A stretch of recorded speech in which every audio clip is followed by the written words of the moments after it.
What's the deal, y'all? This your man King Eric, the Media Assassin, coming at y'all with another video. So I want to talk about one of my favorite groups from the 90s, H-Town, and their album Beggin After Dark. And I stand on this statement when I say that Dean O'Connor, rest in peace, was possibly one of the coldest singers, not only in the 90s, but that I ever heard.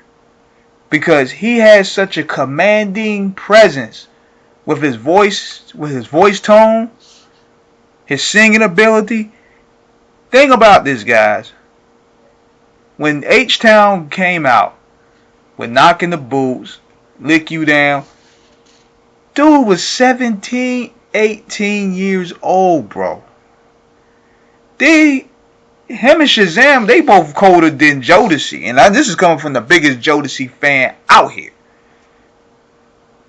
But if you really look at their background, it's kind of funny if you really look at it. You look at their background, these guys were some really church-going country boys. But when they image the way Luke had them like the Houston version of Jodeci, from the way they wore the matching outfits and stuff like that. He saw Jodeci as their competition. So Luke signed them, and they put out the first single, Knocking the Boots, which is a legendary baby maker to this day. Their first album was dope.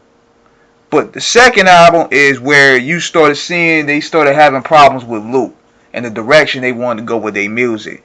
Because I'm thinking, and this is what usually happens, Luke, being a businessman, wanted to revisit the well. He was like, okay, we blew up with Lick You Down, Baby I Wanna, and Knocking the Boots.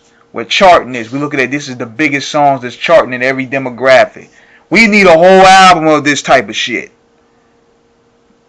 But see, at this time, what Luke don't understand is these guys also are spiritual. So they happen to sing sexually related raunchy type song because they're good at it, and they are. So Luke, being the businessman, he wanted a whole album full of that. I'm assuming that because that's what makes the money. And plus he's in competition with Jodeci, Escape, and all these groups. So that was driving the market at the time. H-Town had another vision for it. Instead, the first single was Emotions. And I'm not going to lie, man. That's eerie to me. That's an eerie ass song because Dino died the same way in that video as he did in real life. And that was a little car accident. Which is crazy. But if you really listen to that song, especially when his brother Shazam hit that high note, legendary. Then you go to Sex Bowl, Backseat, that's my shit. Backseat, that's the best song on the album to me. Then you had Much Feeling. You had songs like Endo Love. I could tell their producer Sticks, they was kind of studying R. Kelly and Devontae Swing based off how they had the flow structure of this album. They wanted a more raunchy direction according to what Luke wanted. And it worked. But they didn't want to promote it. If you notice, the album didn't really get a lot of promotion like their first album did, because Luke pretty much pulled the plug in a way. And H-Town, they came out there in shackles. They were dressed like prisoners on Video Soul with Donnie Simpson. I can't find that interview for nothing no more. But it was clear they had creative differences right there. They wanted to do a more different direction. They wanted to talk more mature topics, which is understandable. Even though I didn't really care for their third album, the Ladies Edition. Their women's power shit, I did not really care for, but it was cool for whatever, man, because we H-Town people were like, yo, we want the baby makers, man, because we bagging chicks outside, nigga. We ain't trying to hear this woman right shit. You know what I'm saying? But that's the artist though right there. And you respect their vision and everything, and they wanted, those are spiritual country boys, and they wanted to go do that. Let them get that out their system. But that's how I was feeling when I bought that Ladies Edition album the first time. I was like, man, what is this? I don't want to hear this women empowerment shit, nigga. Where the Lick You Down house? Sex Bowl, where they at? I felt like I felt the same way, honestly, in a way, at first. When I bought that Dogfather album, I felt I was trolled like a motherfucker, man. I felt I was trolled.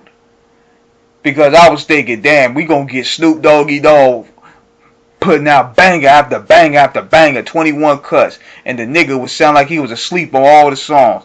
Whereas with H-Town here, I feel like I got punked at the time because I was thinking, Ladies Edition, okay, man, we got to get a whole bunch of baby makers up in here, man. Because, you know, at the time, we outside, we bagging chicks. And they songs was a part of our soundtracks. So they coming out with this mature sound. As I'm older now, I respect it.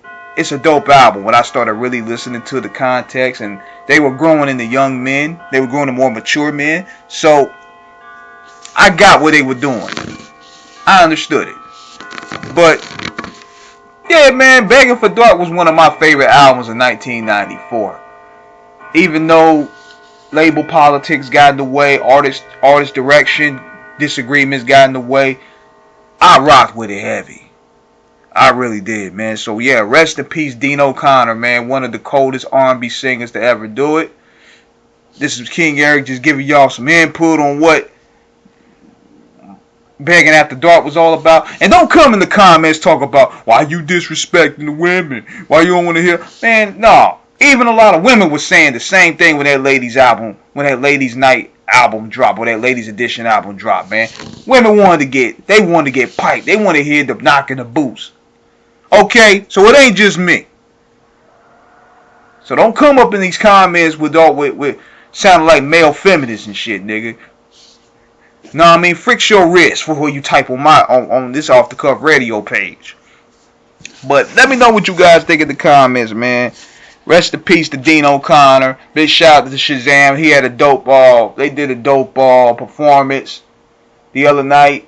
H-Town still doing their thing. So holla at your boy.